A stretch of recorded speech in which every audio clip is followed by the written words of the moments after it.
Bonjour, je suis ici avec un sujet euh, parfois personnel et parfois professionnel. Le sujet, c'est je souffre d'une maladie professionnelle. En ce moment, je travaille beaucoup sur ma nouvelle marque, Tintling, Tintling,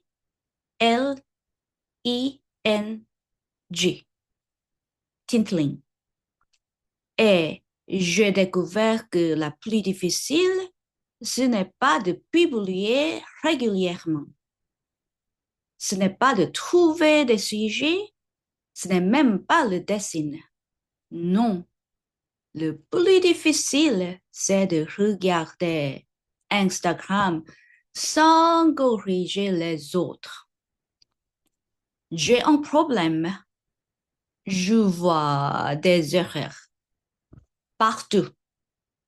Et malheureusement, je les comprends. C'est une compétence extrêmement inutile. L'autre jour, je suis tombée sur un compte consacré à l'enseignement de l'anglais. La personne expliquait que sa méthode était fondée sur la recherche. Aïe, la recherche, mon mot préféré. Enfin, mon mot préféré quand il est suivi d'une vraie recherche. Elle citait une étude scientifique.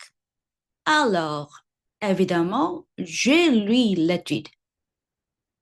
C'était une erreur. J'aurais pu continuer ma journée, boire mon café, faire une promenade, être une personne agréable. Mais non, j'ai lu l'étude. Et le problème, c'est que l'étude ne disait pas vraiment ce qu'elle disait. À ce moment-là, une petite personne est apparue dans ma tête. Elle porte probablement des lunettes. Elle a un stylo rouge et elle a dit pardon. J'ai essayé de l'ignorer. Elle a continué. Pardon? Alors, j'ai regardé le profil de cette personne. Encore une erreur. Une bonne université. Très bien. Un domaine qui n'avait rien à voir avec l'enseignement des langues. Très bien. Elle vit aux États-Unis. Très bien. Et apparemment, à un moment donné, vivre aux États-Unis est devenu une qualification professionnelle pour parler de l'acquisition de langues. Je vis en Corée. Personnellement, je n'ai toujours pas reçu mon diplôme de spécialiste du kimchi. Peut-être qu'il est dans le courrier, mais ce qui m'agaçait vraiment n'était même pas l'erreur. On fait tous des erreurs, moi aussi.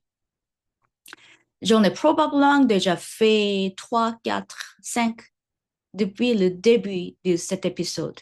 Non, ce qui m'agaçait, c'était l'assurance. Cette manière de dire la science ne montre que. Ah, cette phrase, la science ne montre que.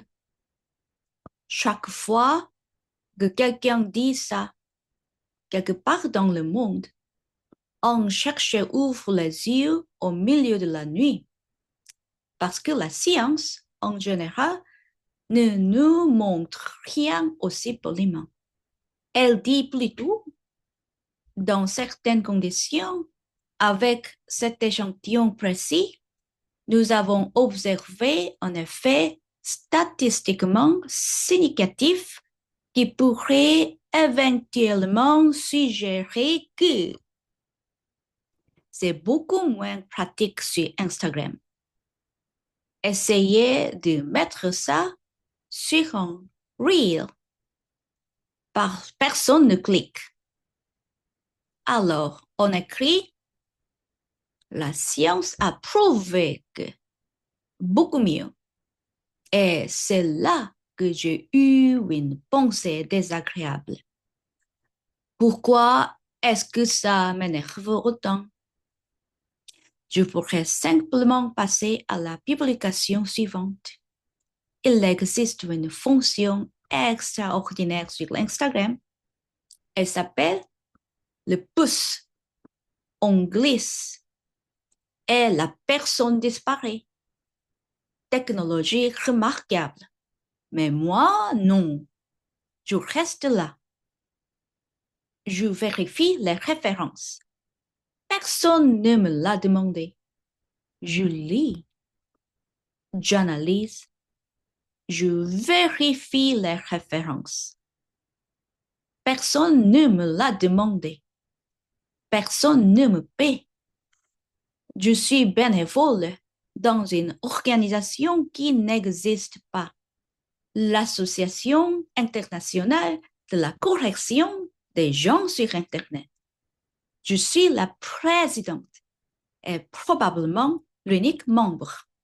Alors, je me suis demandé, est-ce vraiment une question de rigueur intellectuelle? On est que je suis simplement snob. Aïe, parce que j'ai une conviction très forte. Je ne veux pas enseigner quelque chose simplement parce que ça marche pour moi. Je veux savoir pourquoi. Je veux savoir ce que dit la recherche. Je veux savoir ce qu'elle ne dit pas. C'est important pour moi. Mais il y a un danger. À force de vouloir être rigoureuse, je peux commencer à vouloir avoir l'air rigoureuse. Ce n'est pas la même chose. Et là, ça devient intéressant. Parce que peut-être que je déteste chez cette personne, c'est précisément ce que je perds de devenir. Quelqu'un qui ne partage plus une idée, mais qui exhibe ses connaissances. Regardez, je lis un article avec des statistiques. Respectez-moi et soyons honnêtes. J'ai fait des études pendant très longtemps. Très, très longtemps. À certains niveaux, on aimerait quand même que ça serve à quelque chose. Même si c'est simplement à murmurer devant Instagram.